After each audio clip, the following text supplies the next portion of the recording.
now going to look at a particular type of series known as a p-series.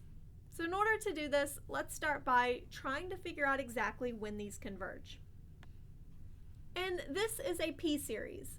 We go from 1 to infinity of 1 over k to the p. And the value of p should be known. So we want to know when does this converge and when does this diverge. And in order to figure that out, we're going to use the integral test. So we're going to integrate from 1 to infinity of, and I'm going to go ahead and write this as x to the negative p dx. And when we integrate this, there's going to be two cases. And I'm going to start by assuming the easier of the two cases, where p is 1. So I'm actually just integrating from 1 to infinity of 1 over x dx, which we know is ln of x between 1 and infinity. So this is the limit as ln of x approaches infinity minus ln of 1. So something infinite minus 0 is infinite. So when p is equal to 1, this series diverges. And so we've just now shown that the harmonic series will diverge because that's this case.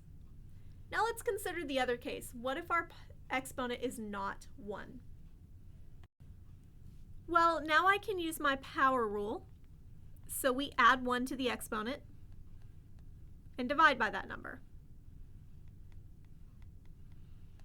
between 1 and infinity.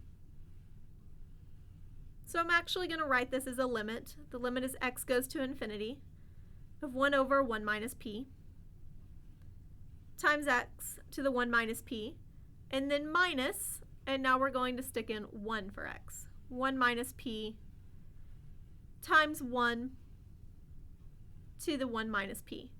So the real only term we care about is this, because we don't care about what this integral actually is. We only care about whether or not it goes towards infinity or a finite number. Well, this is going to converge when our exponent is negative, which would mean that 1 needs to be less than p. It'll diverge when our exponent is positive, or 1 is greater than p.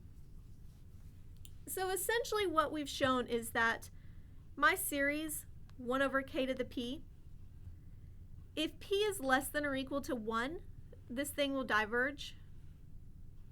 And if p is greater than 1, this thing will converge. So let's look at some examples.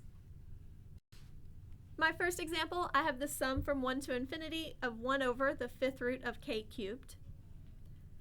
So here my exponent, my p-value, would be 3/5 once I convert my root to an exponent. And 3/5 is definitely less than or equal to 1, which means this series will diverge. Now I have the sum from infinity, or from 7 to infinity of 1 over k plus 3 to the 4th. And this k plus 3 is not really going to make much of a difference. I can still use the fact that my polynomial, my power on the bottom is 4. And since 4 is greater than 1, this thing will converge.